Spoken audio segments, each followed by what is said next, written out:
everyone, this is me Mudita and once again welcome back to Mudita IS Warriors. So students, Europe में राष्ट्रवाद का उदय history का आपका chapter है term 1 के लिए। इसके मोस्ट इंपॉर्टेंट एमसीक्यू जो आपके बनते हैं वो सारे के सारे एमसीक्यू हम इसमें डिस्कस करने वाले हैं। आपका एक क्विक रिवीजन होगा, आपने चैप्टर को अच्छे से पढ़ रखा है तो एमसीक्यू के थ्रू आपको पूरा चैप्टर रिवाइज हो जाएगा, ठीक है। या फिर आप कह सकते हो कि एमसीक्यू के थ्रू आप पूरे चैप्टर को एक बार गो थ्रू हो सकते हो। चैप्टर का डिटेल एक्सप्लेनेशन वीडियो आपको ऑलरेडी प्रोवाइड कर रखा था, आपने नहीं देखा है तो एक बार उस वीडियो को ज़रूर देख लें। चलिए स्टार्ट करते हैं फटाफट से। ओके, सो हमारा यहाँ से क्वेश्चन स्टार्ट हो रहे हैं। आप लोग सभी क्वेश्चन का आंसर अपना ऑप्शन ए, बी, सी या डी इसे कमेंट में लिखते चलेंगे और साथ में क्रॉस चेक करते चलेंगे कि आप लोग कितने क्वेश्चन सही से अटेम्प्ट कर पा रहे हो, क्योंकि कल बहुत सारे बच्चों का प्री बोर्ड एग्जाम है और अगर आपके पास कॉपी है तो आप वहाँ पे भी लिख के देख सकते हो कि आपका कौन सा आंसर है। फर्स्ट क्वेश्चन है, इटली और जर्मनी वर्तमान में किस महादेश के अंतर्गत आते हैं। देखिए, जब हम चैप्टर पढ़ते हैं तो ये चैप्टर पार्ट्स में डिवाइड है। यहाँ पे हमें यूरोप के बारे में पूरा डिस्क्राइब किया जा रहा है, जहाँ पे हमने पढ़ा था अलग अलग देश के अंदर क्या क्या कंडीशन थी। हमने इटली और जर्मनी का एकीकरण पढ़ा था, है ना। तो ये किस महादेश के अंदर आते हैं। उत्तरी अमेरिका, दक्षिणी America, option C Europe, option D पश्चिम एशिया। सो इसका आंसर फटाफट से आप लोग बताएंगे, ए, बी, सी या डी। ओके, सो इसका आंसर क्या होगा, ऑप्शन सी। ये दोनों किसके अंदर आते हैं, यूरोप के अंदर आते हैं। तो आपको जल्दी जल्दी से आंसर करना है विद इन 3 सेकेंड्स के अंदर।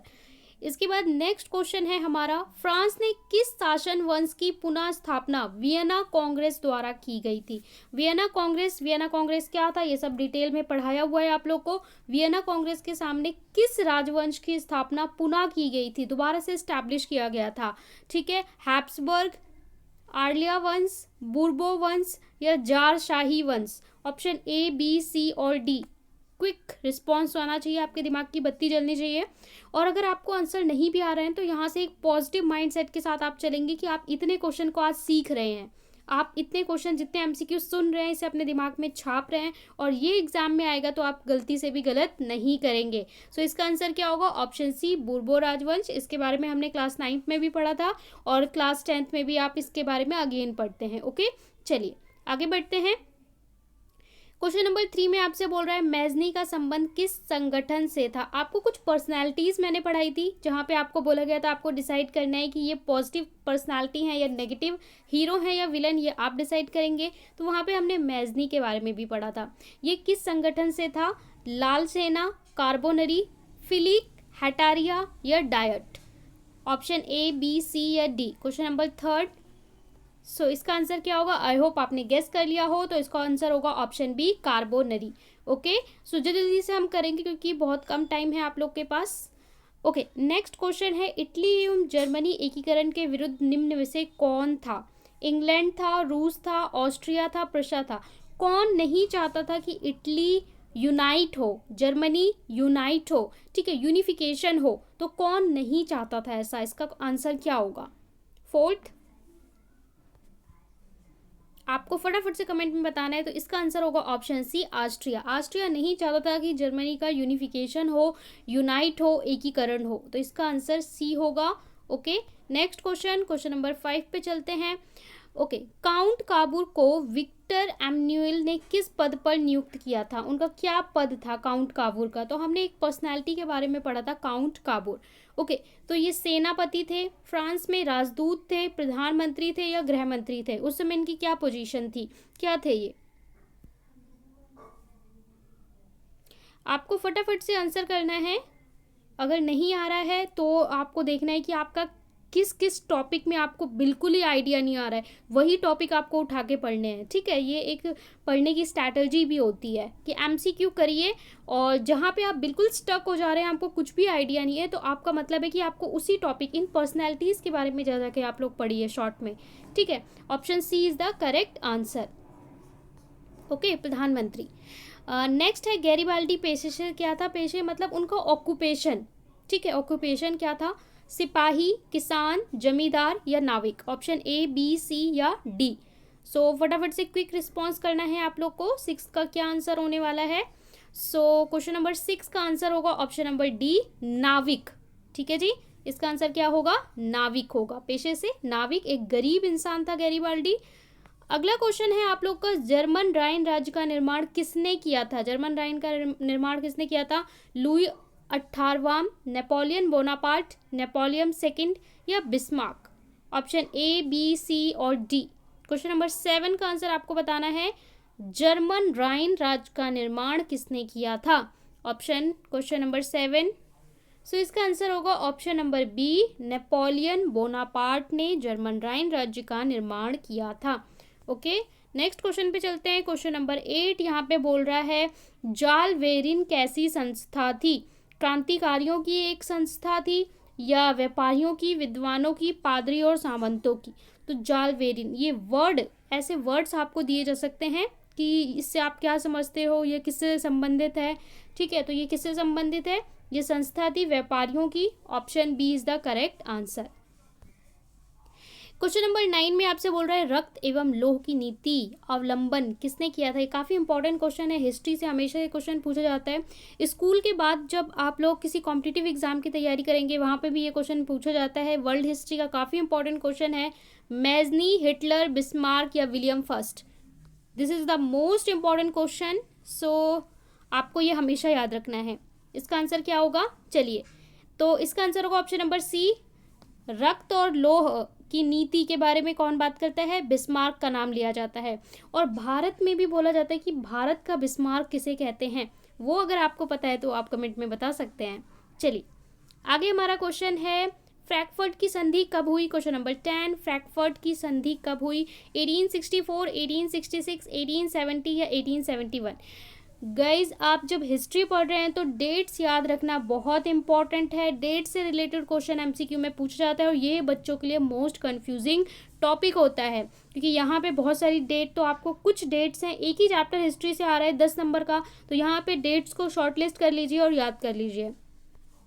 सो इसका आंसर क्या होने वाला है? इसका आंसर होगा 1871, और डेट अगर हम बात करें तो 10 थी, डेट जो थी वो 10 थी, 1871। ओके, चलिए आगे है हमारा 11 क्वेश्चन। यहाँ पे आपसे बोल रहा है, नेपल्स की क्रांति कब हुई थी? 1820, 1821, 1822, 1823? So what is the correct answer? You have 3 second to choose.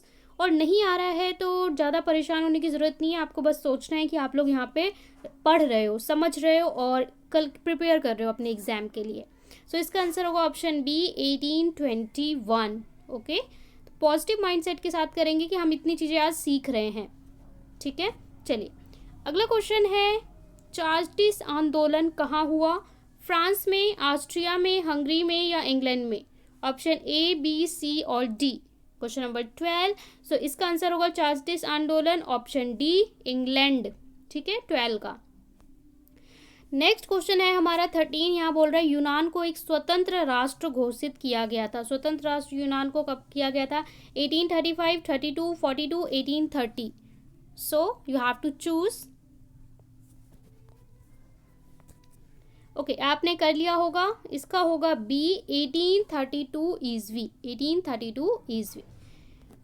Next question हमसे क्वेश्चन नंबर 14 बोल रहा है, कार्बोनरी संगठन किस वर्ष हुआ? ओके, तो ये किस वर्ष हुआ या किस वर्ष बना, इसका आपको बताना है। 1832, 1850, 1810 या 1831? सो इसका आंसर क्या होगा 14 का? 14 का आंसर होगा ऑप्शन नंबर सी, 1810। कुछ डेट्स हैं जो याद रखनी है। नेक्स्ट क्वेश्चन में आपसे बोल रहा है, एड्रियानोपुल की संधि कब हुई थी? 1828, 1829, 1830, 1831? सो 15 का आपका क्या होगा? 15 का आपका होगा आंसर बी, 1829 ईस्वी में। ओके, ये आपका सही आंसर है। नेक्स्ट क्वेश्चन में क्वेश्चन नंबर 16 में हमसे बोल रहा है, एड्रियानापुल की संधि किन दो देशों के बीच हुई? कब हुई ये भी पता होना चाहिए, किन दो कंट्रीज के बीच हुई ये भी पता होना चाहिए। तुर्की और रूस, यूनान, पोलैंड? ऑप्शन सी तुर्की, हंगरी, ऑप्शन डी हंगरी और पोलैंड? सो इसका आंसर क्या होगा? 16। ओके, 16 का आंसर होगा आप लोग का ऑप्शन ए, तुर्की और रूस। तो आपको डेट और कंट्री दोनों ही चीज़ें याद रखनी है। अगला क्वेश्चन है हमारा, सैडान का युद्ध किनके बीच हुआ था? ठीक है, सैडान, सूडान ऐसे आ सकता है आपका।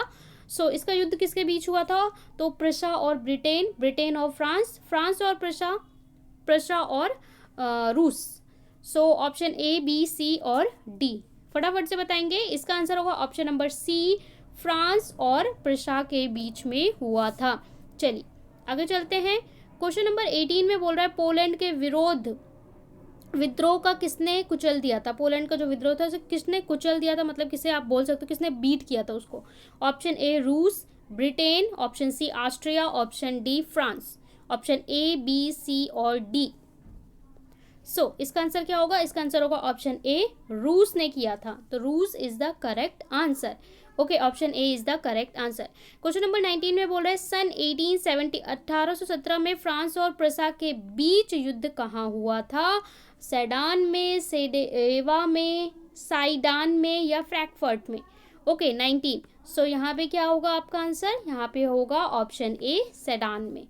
ओके, क्वेश्चन नंबर 20 में हमसे बोल रहा है युवा इटली संस्था का विकास किया किसने किया था? मैजनी ने, काउंटर काबुल ने, गैरीबाल्डी ने या बिस्मार्क ने? 20। सो इसका आंसर क्या होगा? यंग इटली या युवा इटली के नाम से जानते हैं, इसका आंसर होगा ऑप्शन ए, मैजनी ने। अगला क्वेश्चन है हमारा क्वेश्चन नंबर 21। यहाँ पे बोल रहा है बिस्मार्क निम्न में से क्या था? कवि था, नाटककार था, संगीतज्ञ था या कूटनीतिज्ञ था? ठीक है, पॉलिटिशियन था, म्यूजिशियन था या पोइट था बिस्मार्क? 21। इसका आंसर आपको बताना है। तो इसका आंसर क्या होगा? ऑप्शन नंबर डी, कूटनीतिज्ञ। ठीक है, जो रणनीति बनाते हैं, पॉलिटिशियन टाइप आप समझ सकते हैं।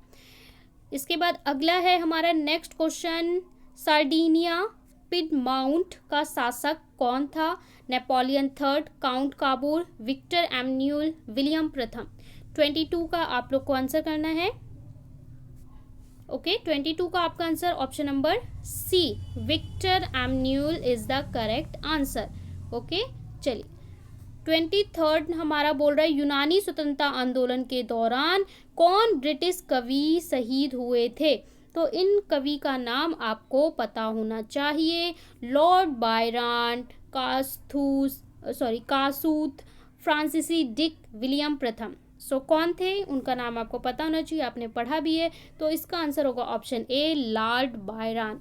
ठीक है, 23 का आंसर ऑप्शन नंबर ए होगा। 24 में आपसे बोल रहा है जालवे राइन की स्थापना किस राज्य ने की थी? प्रशा ने, ऑप्शन बी ऑस्ट्रिया ने, ऑप्शन सी सार्डिनिया ने या ऑप्शन बी फ्रांस ने? सो इसका आंसर आपको फटाफट से बताना है। 24th one is option A, यानी प्रशा ने की थी। Okay, next question 25। हंगरी की भाषा क्या थी? हंगरी की क्या भाषा थी? इतालवी, म्यांमार, पॉलिश या French? What is the language of Hungary? ठीक है, क्या थी 25th? सो यहाँ पे ऑप्शन नंबर बी इसका आंसर होगा। ठीक है, B is the correct answer. चलिए नेक्स्ट क्वेश्चन पे चलते हैं। क्वेश्चन नंबर 26, यूनान के स्वतंत्रता संग्राम में किसकी पराजय हुई? कौन हारा था? ठीक है, तो रूस, तुर्की, यूनान या फ्रांस? 26th आंसर क्या होगा? सो इसका आंसर होगा ऑप्शन नंबर बी, यानी कि तुर्की। ठीक है, कौन पराजित हुआ था? तो ऑप्शन नंबर बी, तुर्की। 27 में हमसे बोल रहा है मारियान किस देश के राष्ट्रवाद की प्रतीक थी? उस समय हमने देखा कि राष्ट्रवाद की भावना काफ़ी लोगों में जागृत हुई और राष्ट्रवाद के प्रतीक के रूप में अलग अलग देश अलग अलग फीमेल को उनको अपने देश के प्रतीक के रूप में यूज़ कर रहे थे। तो मरियान किस देश का राष्ट्रवाद का प्रतीक थी? फ्रांस, रूस, इटली या जर्मनी? सो इसका आंसर आपको करना है फटाफट से 27 का। सो 27 का आंसर क्या होगा? Option number A. ठीक है, फ्रांस। 28 में आपसे बोल रहा है यूरोपीय सभ्यता का पालना किसे कहा जाता था? इटली को, फ्रांस को, हंगरी को या यूनान को? 28 फटाफट से सोचेंगे और बताएंगे कमेंट में किसे कहा जाता था। तो इसका आंसर होगा ऑप्शन नंबर डी, यूनान को। ठीक है, अगला क्वेश्चन हमसे बोल रहा है एक्ट ऑफ यूनियन किस वर्ष पारित हुआ? Act of union 1688, 1707, 1788, 1807। ये सारे बहुत ही इंपॉर्टेंट ईयर हैं, इनमें कुछ ना कुछ घटना हुई है, वो सारी घटनाएं आपको पता होना चाहिए। सो 29 the option A is the correct answer. 1688 act of union 1688 is the correct answer. Question number 30, 1789 फ्रांसीसी क्रांति के समय वहाँ किस राजवंश का शासक था? ये आप क्लास 9 में भी पढ़ के आए हैं, ट्यूडर, स्टुअर्ट, बूर्बो या रोमानोव। सो ये आप क्लास 9 में फ्रांस की क्रांति 1789 ऐसा ईयर है जो कभी आप भूल नहीं सकते हैं, तो ये आप 9th में भी पढ़ते हैं। Option C is the correct answer. Bourbon राजवंश, इसी की पुनः स्थापना भी की गई थी, तो इसका आंसर होगा क्या? Option number C. Next question है 31, नेपोलियन संहिता किस वर्ष लागू हुई थी? नेपोलियन के बारे में भी 9th में पढ़ के आए हैं, दोबारा से आप क्लास 10th में पढ़ते हैं। सो 1789, 1791, 1801, 1804। सो नेपोलियन संहिता कब आई? 1789 ऑप्शन 1789 आपका फ्रांस की क्रांति का ईयर है। तो नेपोलियन संहिता आपकी कब लागू हुई थी? तो नेपोलियन संहिता 1804, ठीक है, D is the correct answer. Napoleon संहिता पूछ रहा है, 1789 में फ्रांस की क्रांति हुई थी, 1804 में आपका क्या आ जाएगा? नेपोलियन संहिता आ जाएगा, ठीक है, तो डी हमारा सही आंसर हो जाएगा। इसके बाद नेक्स्ट क्वेश्चन में बोल रहा है जर्मनी के एकीकरण के लिए बिस्मार्क ने कितने युद्ध किए? जर्मनी का एकीकरण हुआ था, उसके लिए कई बार युद्ध हुए थे, तो कितने युद्ध किए गए थे? 1, 2, 3 या 4? सो 32 का आपका क्या आंसर होगा? सो इसके लिए कितने युद्ध हुए थे? 3 युद्ध हुए थे, तो सी इज द करेक्ट आंसर। 33 में हमसे बोल रहा है वियना कांग्रेस में कौन राष्ट्र सम्मिलित नहीं था? कौन सा सम्मिलित नहीं था? ब्रिटेन, रूस, फ्रांस या जर्मनी? सो इसका आंसर क्या होगा? 33। सो इसका आंसर होगा D. D is the correct answer. Germany इसमें शामिल नहीं था। अगला क्वेश्चन है 34, यहाँ पे बोल रहा है वियना कांग्रेस में पवित्र संघ की योजना किसने प्रस्तुत की थी? रूस ने, ब्रिटेन ने, फ्रांस ने या ऑस्ट्रिया ने? सो 34 यहाँ पे आंसर होगा ऑप्शन नंबर ए, रूस ने की थी, ठीक है, रूस is the correct answer for question number 34। Come to the next question, question number 35, young Italy के संस्थापक कौन थे? जियोबर्टी, कावूर, मैजनी या गैरीबाल्डी? ओके, यंग इटली के नाम से भी जानते हैं हम इसे, या युवा इटली के नाम से जानते हैं। 35, सो इसका क्या होगा आंसर? इसका होगा सी, यानी कि मैजनी, ठीक है, 35। ओके, चलते हैं अगले क्वेश्चन पे 36 पे। यहाँ पे बोल रहा है फ्रांस ने किस राजा ने कहा था कि अंग्रेजी भाषा की भांति शासन करने की उपेक्षा लकड़ी काटना अधिक पसंद करूंगा? किसने कहा था ये? लुई सोलवाम ने, नेपोलियन ने, लुई नेपोलियन ने या चार्ल्स दसम ने, यानी 10th ने? एक ही नाम के कई राजा होते थे ना, तो उनका फर्स्ट, सेकंड, थर्ड हम लगा देते थे। सो 36, तो 36 का आंसर क्या होगा? 36 का होगा ऑप्शन नंबर डी, ठीक है, इन्होंने कहा था ऐसा कि लकड़ी काटना अधिक पसंद करूंगा, ठीक है। इसके बाद हमारा 37 है, यहाँ पे बोल रहा है प्रसा में शासक कौन था? Napoleon Bonaparte, Napoleon third, Victor Emmanuel, William प्रथम? ऑप्शन ए, बी, सी और डी। ओके, सो 37 का हमारा क्या होगा? 37 का होगा विलियम प्रथम। Option D is the correct answer for question number 37। Come to the next question, question number 38, Napoleon ने जर्मनी में किस संघ की स्थापना की थी? ट्रांसपेडेन संघ, सिसेलपाइन संघ, राइन संघ या इनमें से कोई नहीं? 38, नेपोलियन ने जर्मनी में किस संघ की स्थापना की थी? सो 38 तो किसकी की थी? इसको हमने पहले भी डिस्कस किया है, ये है हमारा राइन संघ। Option C is the correct answer for question number 38, Rhine संघ की स्थापना की थी। इसके बाद 39 में बोल रहा है किस संधि द्वारा स्वतंत्र यूनान राष्ट्र की स्थापना की गई? कौन सी संधि? बहुत सारी संधि हुई हैं, वियना की संधि द्वारा, कस्तूतूनिया की संधि द्वारा, प्राग की संधि द्वारा या एड्रियानोपुल की संधि द्वारा। सो 39 का क्या होगा? 39 का होगा ऑप्शन नंबर डी, एड्रियानोपुल की संधि द्वारा किया गया था यूनान राष्ट्र की स्थापना। So 39 D is the correct answer. Come to the next question, question number 40। Metternich कौन था? ऑस्ट्रिया का चांसलर था, प्रशा का चांसलर था, फ्रांस का सम्राट था, या फिर रूस का जोर था। सो ये इसका क्या होगा? ये भी हमने पढ़ा हुआ है, यहाँ पे मैटरनिक भी एक पर्सनैलिटी है यहाँ पे। सो इसका आंसर क्या होगा? 40 का होगा ऑप्शन ए, ऑस्ट्रिया का चांसलर था। Okay, come to the next question. Question है कार्बोनरी की स्थापना किस वर्ष हुई थी? तो इसका ऑप्शन है 1810, 1815, 1830, 1848। सो इसका आंसर क्या होगा? ऑप्शन ए 1810 में। Option A is the correct answer. Okay, next question में आपसे बोल रहा है 1830 की क्रांति के बाद फ्रांस में किस प्रकार का शासन स्थापित हुआ? निरंकुश राजतंत्र, संघीय शासन व्यवस्था, गणराज्य या संवैधानिक राजतंत्र। तो राजतंत्र तो समाप्त नहीं हुआ था तो राजतंत्र, लेकिन संविधान बनाया गया, एक संवैधानिक राजतंत्र। तो option D is the correct answer for question number 42। 43 में आपसे बोल रहा है लाल कुर्ती नामक संस्था का गठन किसने किया था? बिस्मार्क ने, काबुल ने, मैजनी ने या गैरीबाल्डी ने। सो 43 इसका आंसर क्या होगा? इसका आंसर होगा ऑप्शन डी, गैरीबाल्डी ने। ओके, लाल कुर्ती, ऐसे इसको आपको याद रखना है। 44 राष्ट्रवाद की अवधारणा का जन्म किस घटना से माना जाता है? पुनर्जागरण, धर्म सुधार आंदोलन, गौरवपूर्ण क्रांति या फ्रांस की क्रांति। सो इसका आंसर क्या होगा? इसका आंसर फटाफट से आप लोग देंगे। ये वर्ल्ड हिस्ट्री में काफ़ी, इतिहास का काफ़ी इंपॉर्टेंट क्वेश्चन बोला जाता है। सो इसका आंसर क्या होगा? ऑप्शन ए, पुनर्जागरण। तो अगर आपसे बोला जाता है कौन सी घटना के बाद राष्ट्रवाद की भावना का प्रादुर्भाव हुआ, तो वहाँ पे आप बोलते हो 1789 फ्रांस की क्रांति, है ना। और अगर कौन सा यहाँ पे ऐसे इस तरीके से आपको ऑप्शन दिया है तो आपका होगा पुनर्जागरण।